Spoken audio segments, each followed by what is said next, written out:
Viewers, it is my pleasure to welcome Professor R. Vaidyanathan one more time to our channel. Professor R.V., welcome to P Guru's channel. Thank you very much. Namaskaram, sir. Sir, today, before we start our conversation, I'd like to request all our viewers, we are inching towards 100,000.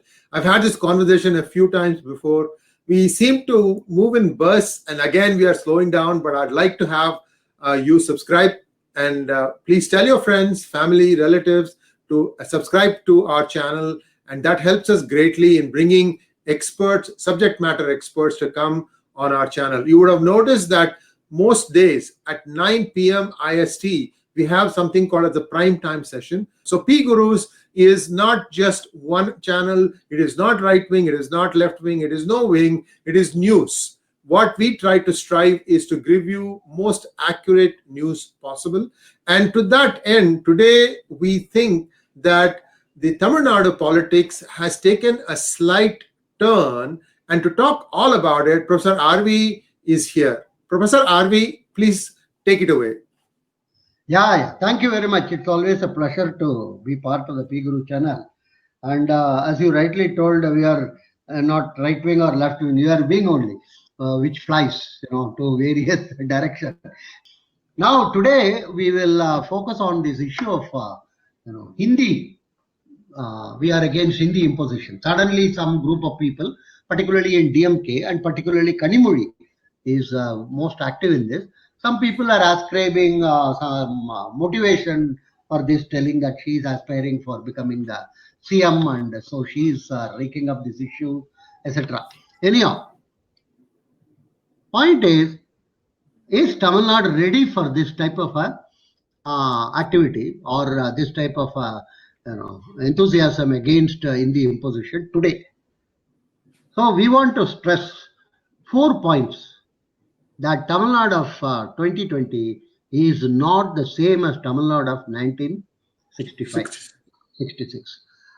That time the anti-Hindi imposition, it's not even anti-Hindi imposition, it is anti-Hindi, was so much in fervor. I was in my school final and I recall many of those activities and other things, because I was in a place called T Nagar in Chennai. Those days it was Madras, and most of the major meetings used to be held in the ground behind the police station, and the what one can call the temple, Siva Vishnu. It had a very interesting temple called Siva Vishnu temple, one of the I would say unique temples in Chennai. Siva and Vishnu in the same temple thing. You wanted to say something? Yes. And many of us go by T Nagar. It's a very happening place in Chennai. The full form of T Nagar is Tyagaraya Chetty Nagar, and this was named after, I believe, one of the founders of the Justice Party. Correct me if I'm wrong, sir. No, that's okay. That is history. You are very good in recollecting it. Anyhow, that whole area was allocated by the British government to some of the founders of the Justice Party, who formed layouts, and that's a very old story. That was a huge lake available in those days. Anyhow, what I am stressing is 65, 66, there was a huge fervor. First and foremost is popular Tamil media. In those days there were no TV or no other, only print media. Dinathanthi used to be one of the most popular. That took up the issue totally against this Hindi imposition. It was more like against India actually. All their cartoons used to depict India as a Asura, as a lady, who is standing as a Rakshasa or something. And Tamil used to be a small, like a bird with wings and, very worried and other thing. This used to be the major type of advertising thing in the form of cartoons, in the form of literature and other things. Basically, a message was spread that Hindi is a Arakki. Hindi is a Asura, lady Asura. And Tamil is a very small, little, sort of what one can call a bird or small little, which may be crushed by this asura.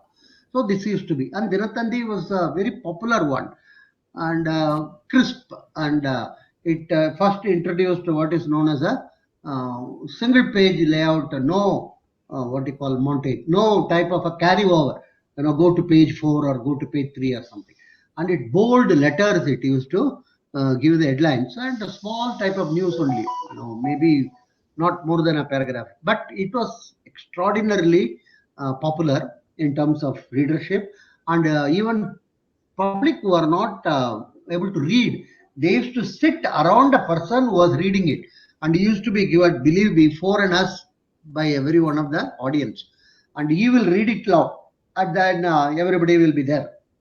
If 10 people are there, he will collect 10 into 4 from each one of them. And but only thing is he has to read everything.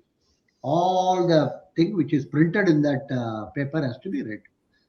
I'm explaining this to say how popular it was. Then the English paper obviously was the dominant paper, was the Hindu, and it was also in the sense of against Hindi imposition in those days, as far as print media is concerned. Then popular rising and other thing. There were so many other issues that time for Congress party in terms of huge ration crisis, rice crisis we used to call it. Milk was a major problem. Today in India, in Tamil Nadu, anywhere, 24 hour, any shop you can go, you can pick up milk packet and come. Those days, no, you have to buy a tokens, and government supplied milk in bottles used to be served. And so for rice, you have to stand in queue. The previous night, you have to go and keep stones and other thing in order to reserve your place. And then, there was a massive problem. And in the city itself, there was a water crisis also. All this combined together created a sort of sentiment against the state government. And this was used, this anti-Hindi.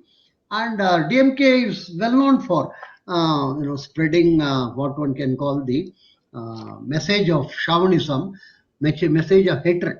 It was founded on hatred and lies. These are the two foundations of the Justice Party as well as the Dravida Kazhagam and DMK. DMK was founded on lies. Many times they avoided being arrested or by, for instance, E.V. Ramasamy Nayakar, who was the founder of the Justice Party. He announced that 15th August is the mourning day. He was to have been arrested by the what one can call the in those days what is called DIR and Defense of India rule, but he wrote supposed to have written that letter will come out someday, and supposedly a letter written to the British people to help him out. He was pro-British. Everybody knows about it. He begged them not to leave the country, and last resort he told, even if you leave, at least keep Madras presidency with you throughout, that let the other part of the India become anyhow. Then the second time was the 1962 war, and after that the parliament passed a resolution about any secessionist activity. If you want to go separate or something, if you propagate about it, it's a sedition, you can be put in jail. Another was Rajya Sabha member that time. He ran back to Chennai. Within 3 days, he formed a resolution telling we are giving up this Dravida Nadu. It's only the autonomy, state autonomy we will like to demand another thing. These fellows, and last but not least is Karunanidhi was to be arrested and put inside jail, and his party to be banned for burning the Indian constitution. He also told, I am burning the constitution against Hindi and other thing. This was much later. And he then told, no, I didn't burn any constitution. I burnt only a small white piece of paper. So you cannot, somebody told it was a letter written by Kanimuri team or whatever rubbish it was. Anyhow, so that time that the court told you have not burnt any constitution, then what is the point in? So they thrive and live on lies and hatred. This is their fundamental thing. In those days, 65, 66, it used to be told, they used to pull out the dead bodies from Masan and then tell that these people have committed suicide. And they have actually burnt themselves in order to oppose Hindi.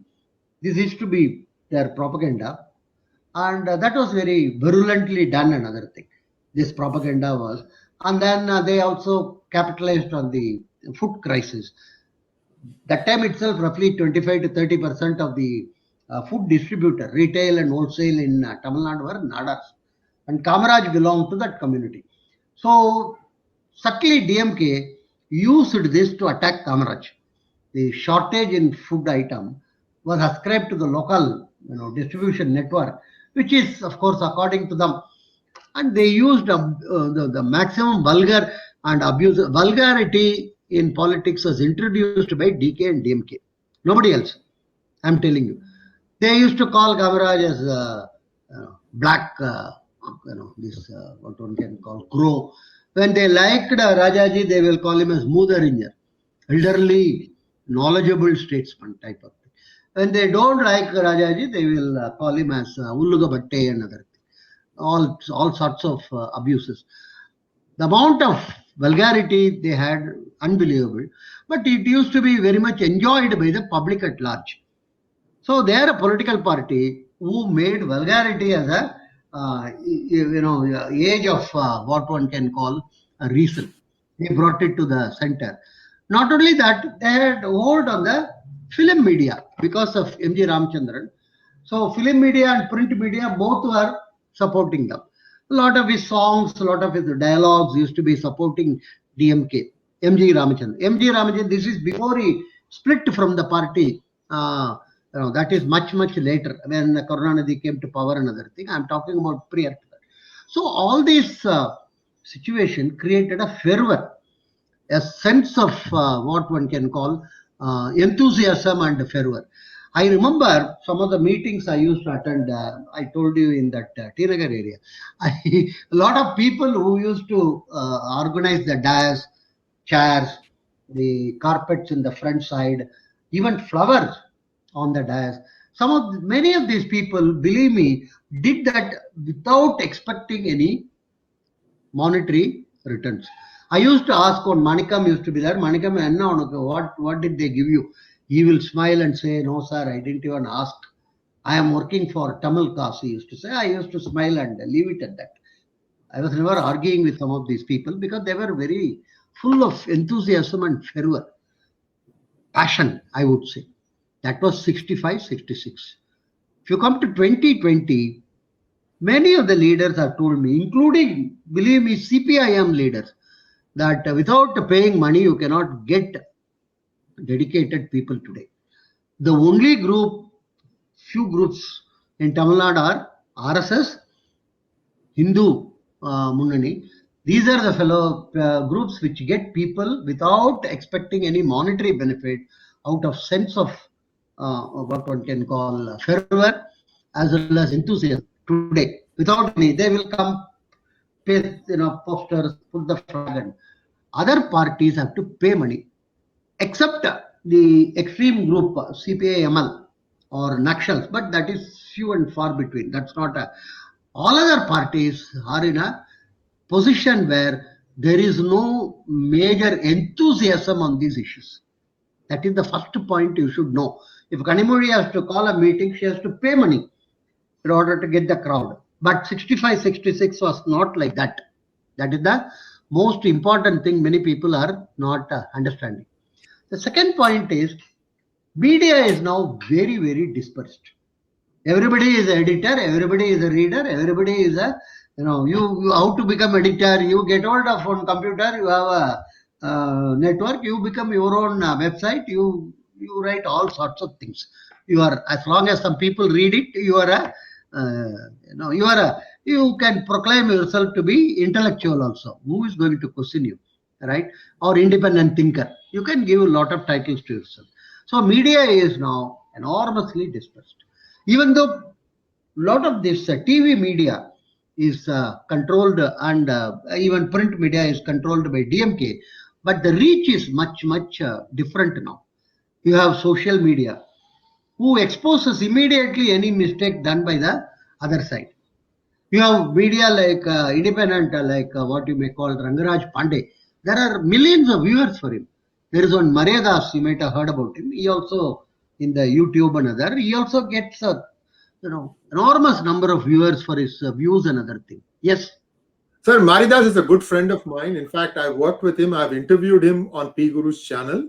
So, yes, I know Maridas well. I've also interviewed Rangaraj Pandey. So, both these gentlemen have been on our channel, and we hope to have them back more often as elections come closer. So, please continue, sir.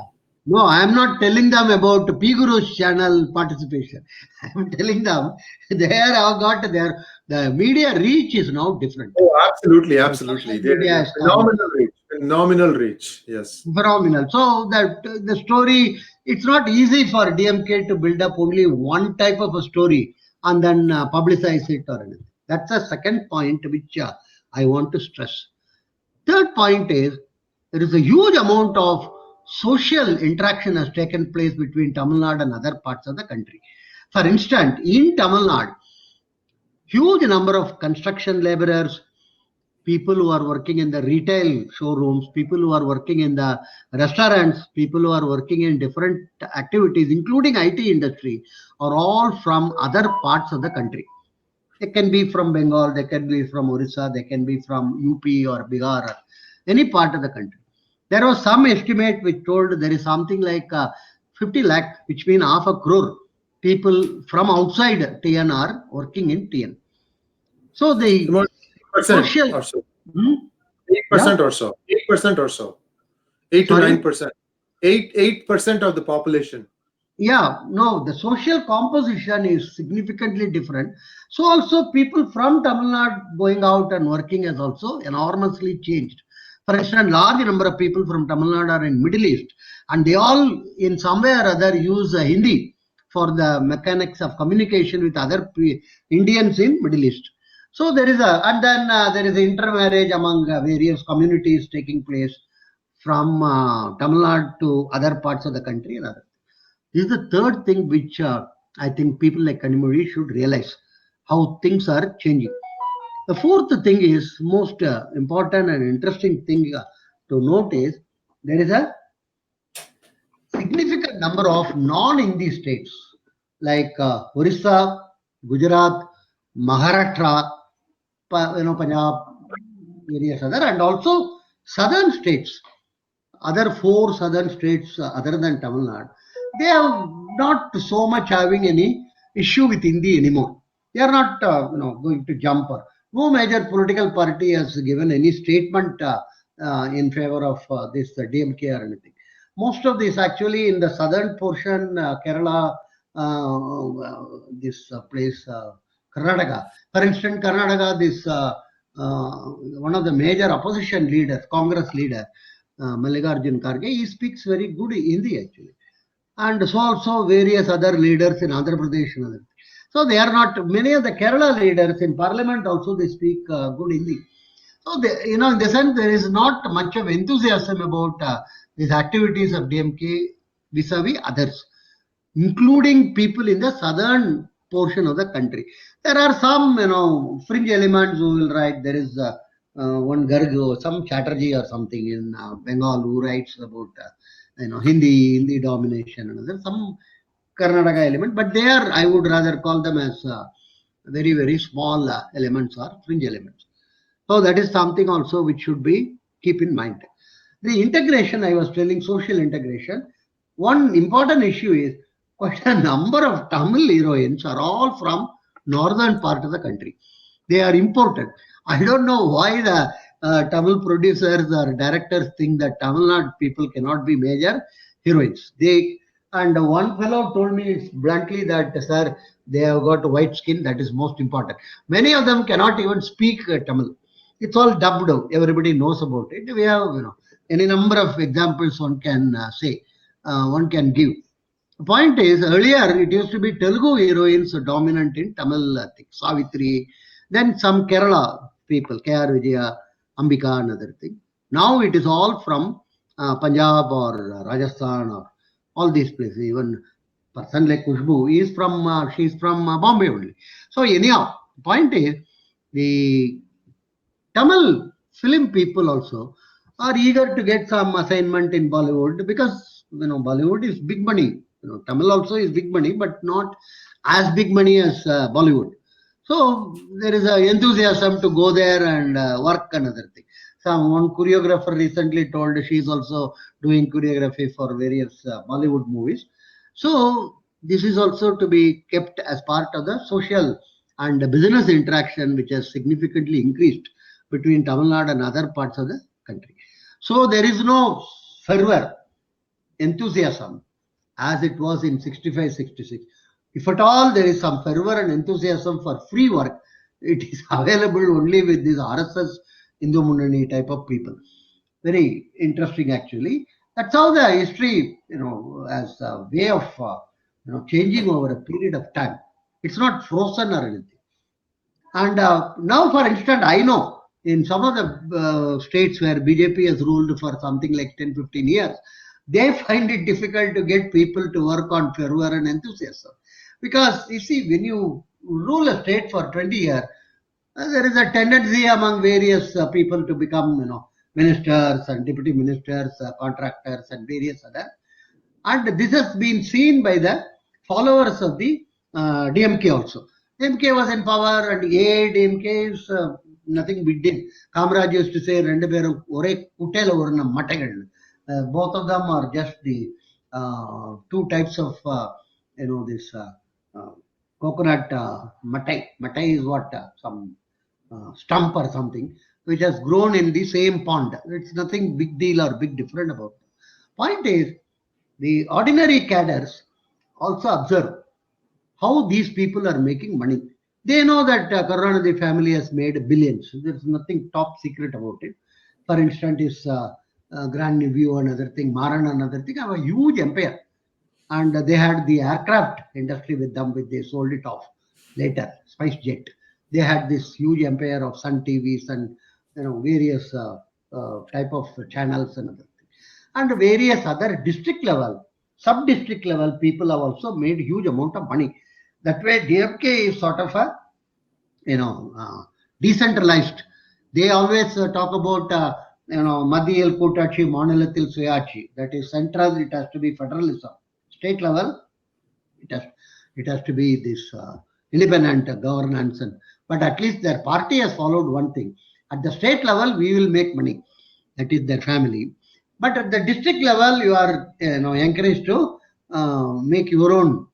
District level, how do you make money? Water tank and sand mining, land allocation. Hundreds of methods are there in Tamil Nadu or any other state for that matter, where you can make money.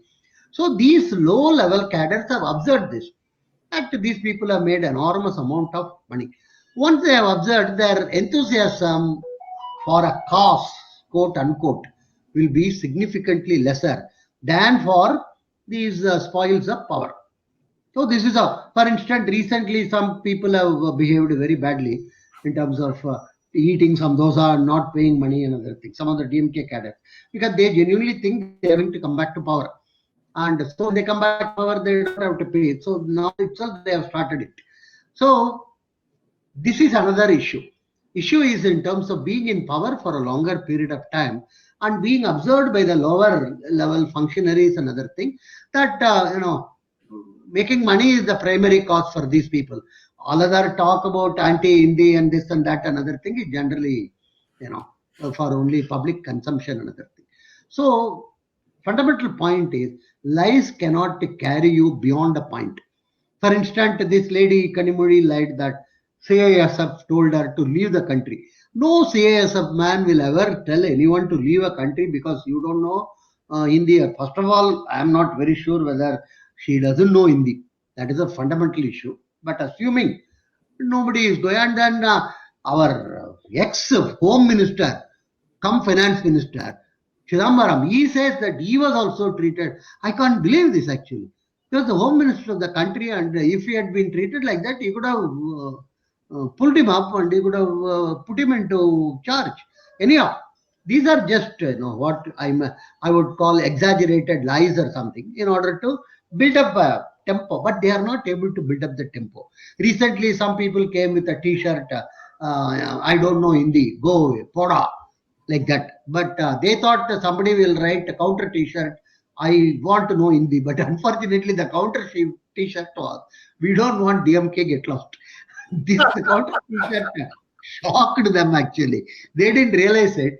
And one report suggests to me that they printed some lakh of t-shirts or something. But unfortunately, not more than 1,000 they could distribute. It appears many in the Tamil film industry were reluctant because they wanted to have links with the Bollywood. They are not very sure about the future, who will come to power. And they told, we don't want to be pawns in the hands of these political issues. Fifth most important point is large number of children of these leaders are learning Hindi. Not only Hindi, various other languages. They are studying CBSE, ICSE and other things. They are not in the state schools. The worst point I want to suggest is, or the tragic or sad point is, the Tamil Nadu media is completely backboneless homes. None of them ask a simple question to these leaders. Any leader, I am not telling only Kanimozhi. Where are your children studying? Grandchildren studying? And what language they are studying? This is a simple question. This is not something, you don't have to invent heaven to ask this question. The answer to this question will solve this entire language issue according to me. But nobody wants to ask this question. It's like, Stalin telling, my wife believes in God, she goes around the whole, she goes everywhere. There is a story that mango was provided by Narad Muni, and then the Shiva and Parvati were whom to give it. Then there was a competition. Whoever goes around the world faster will get it. Then Lord Muruga took on his peacock and then went around. Ganesha slowly went around the parents. That's all. He told that my parents are my world, and he won the game, and Muruga seems to have been upset. That's a big story. Anyhow, so like this, these people, they say that our world is separate. My wife may believe in God. She is actually constructing a temple for Rahu in order to make her husband as the CM. So this is all, people are slowly realizing or understanding that this is, and many of them are running schools.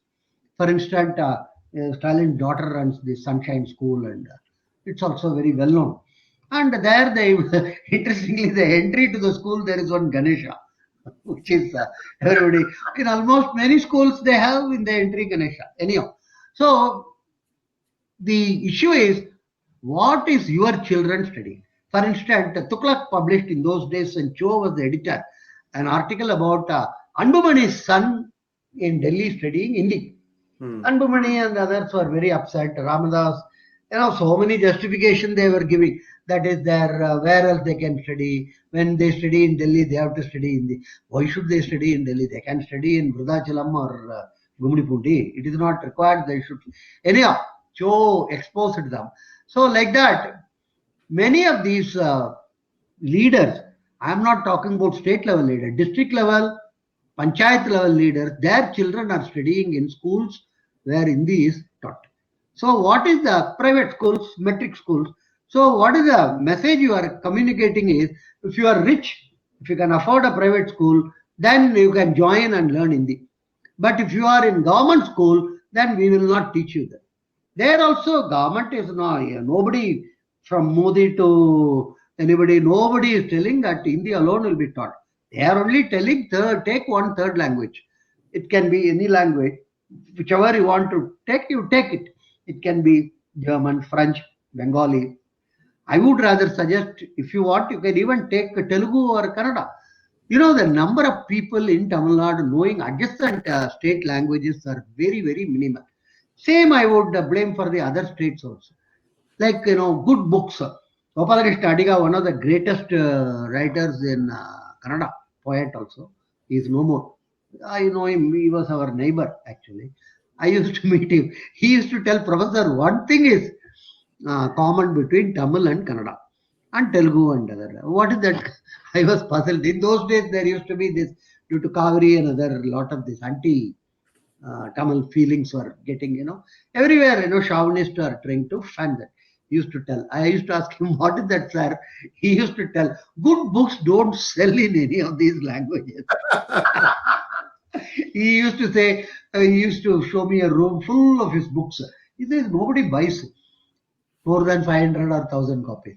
Everybody talks very big about language and we have to protect it. He used to say a lot of children nowadays in Karnataka, same thing through Tamil Nadu, they cannot write good Kannada nor read. Only, big talk is there that Kannada should be preserved, Tamil should be preserved. So I recollect. So these people who are relatively rich, they can send their kids to private school, join all this. Plus, large number of district level functionaries of DMK, as well as ADMK and other, all these MKs, Munnetra Kazhagam, they are having their own metric or schools where they teach Hindi. They own the schools. They are the trustees, and because school is a very big, good business proposition in every part of the country, more so in Tamil Nadu. So this is another dimension of the issue. I wish TV reporters, journalists, when they meet Kanimozhi or any other leader, ask one question: where your children, grandchildren are studying, what language they are studying. It's not a abusive question or anything. It's a simple information question. Let them answer that. That will put a full stop to this entire what one can call language discussion. So let us summarize quickly. The fervor of the 60s is not present in the 2020. Most important point to remember. People are not coming on their own to put festoons, paste posters, flags, and other things for the Dravidian people. Over a long period of time, they have also realized a lot of this lower level cadre, and these people have made money. Making money is one of the major objective it has become. Not anymore self-respect or respect for Tamil or anything. Third is large amount of social interaction, both in the film world, business world, and other thing. Huge amount of labor also is come into Tamil Nadu from other parts of the country. Even self-employed people. You try to get a Tamil plumber today, it's very difficult. It's a Odisha plumber or plumber from, similarly carpenter can be Bihar or, so huge amount of social interaction and cross-cultural marriages and other thing have also taken place. That is another point to remember. Last but not the least is, many of these people send their own kids, as I told you, into all these schools and make them learn. So the common people feel that if you are rich, you can afford. But if you are poor, you have to send your son to government school. Today in Tamil Nadu, only in government school, in English and Tamil are only taught. No other language is permitted. And the students are also denied a simple thing like Navodaya school, where the fee is so low. Pondicherry has got that, but not Tamil Nadu.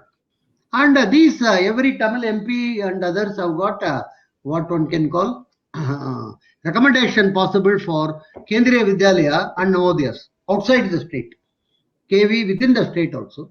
And many of these MPs, I am told, misuse it. They collect something like 3 to 5 lakhs in order to give this letter. Each one can, I think, recommend up to 3 to 5 people or something. The point is, Navodaya schools are not allowed. So this mulish attitude. Recently, the Minister of Education in Tamil Nadu says, if you have competitive exams, rural students will not be able to. What a type of statement to be made by a minister. Are rural students so much foolish? They cannot sit for competitive exam. If at all, he should say, we will train the rural student what we have been doing for 60 years in order to reach certain levels. You cannot say that rural students are all morons or illiterates or what. They are as good as any other student. They may be having certain amount of lacunae that has to be made up or improved by the education system. Anyhow, so this is a point which many people are realizing that these are all for stage. These are all for public consumption, not necessarily for their own life or the schools they run. They don't want to get initiated into this. If you ask me, I would suggest learn as many languages as possible. It always helpful to you. It can be Spanish, it can be French, it can be German, and one of them can be Hindi. Hindi reason is if you go to Bhubaneswar or if you go to Surat, that can be used for communicating with people. It is a good link language in terms of transacting business. If you want to buy vegetable, if you so it is the only language which is you can use it in Bangalore. I am telling you, you can use it in Hyderabad very much.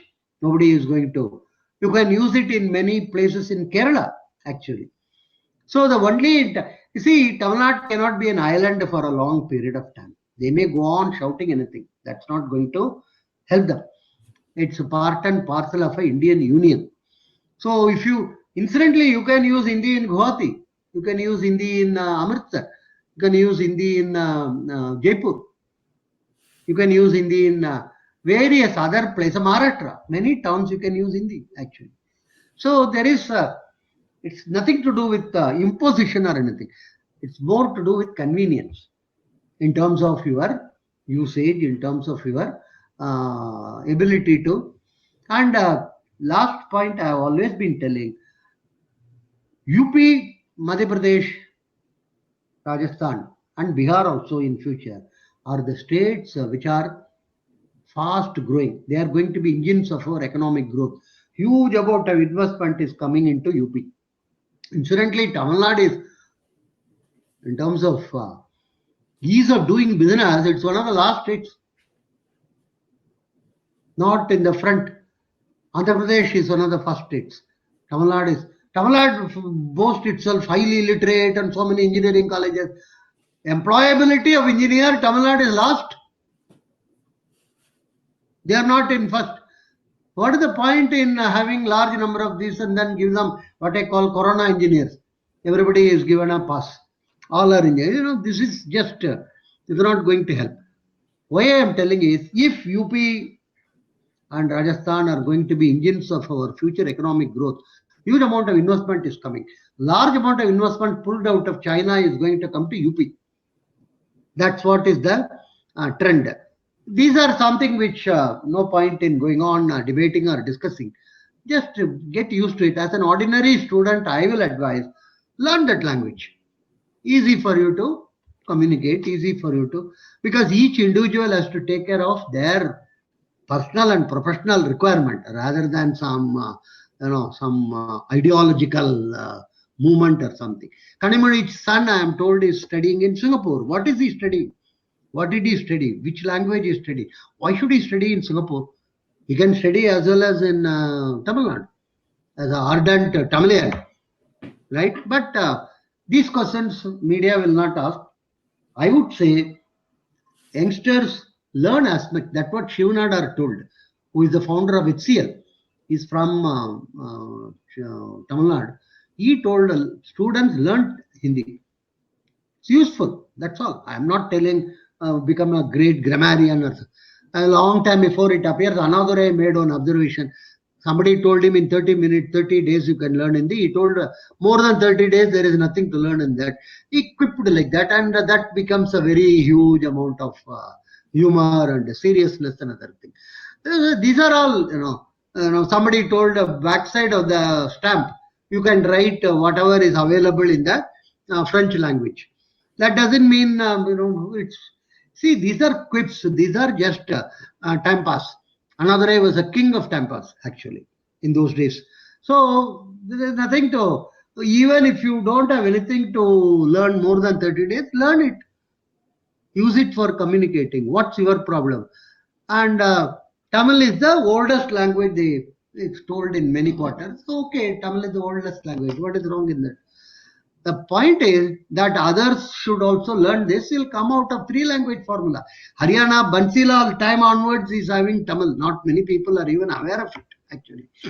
Those who come to Southern Railway Recruitment Board and write exam in Tamil. And these people are all very upset. Huge number of these, what are popularly called Dumils, are telling how can Haryana people come.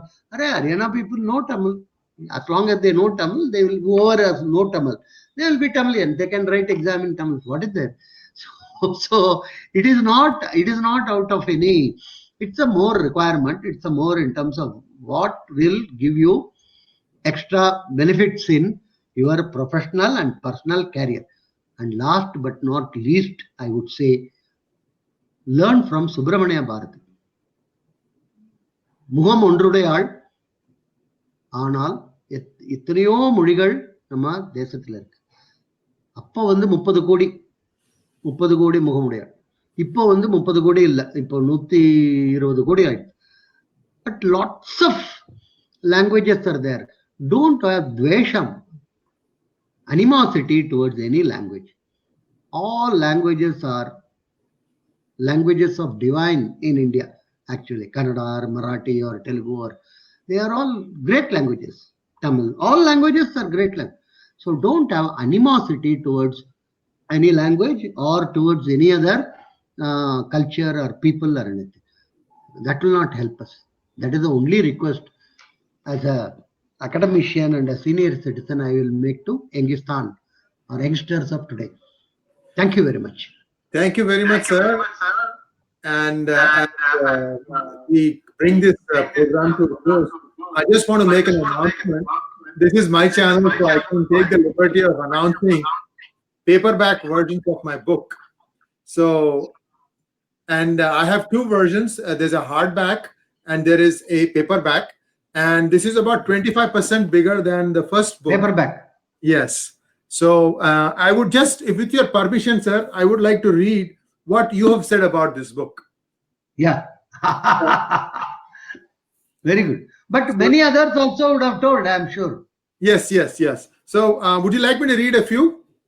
Yeah. Why? Okay. And others also you read. You are putting it on. Is it available on Amazon?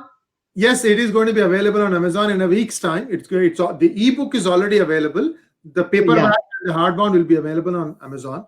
So Kindle version.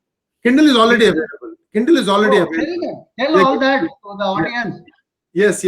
So viewers, the Kindle version is already available. It has been available for about 2-3 weeks. You may have seen the virtual unveiling of the book by Dr. Subramanian Swamy. In fact, we had 3 or 4 panelists who talked about the book. They had read the book, just like Professor RV. And here are some comments that I'd like to share with you on people who reviewed the book. Dr. Swamy had only one word. He said, impressive. This is Professor RV.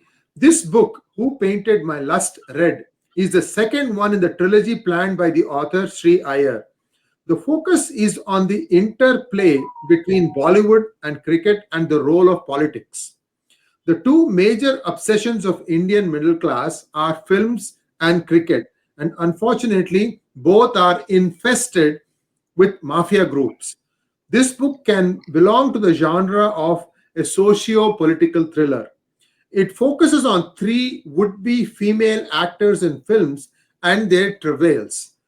Many readers may be able to identify the characters in the novel with real-life villains and heroes in contemporary India.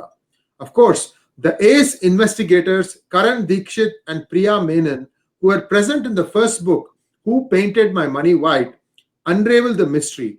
It's a riveting novel, and I'm waiting for the last one in the trilogy.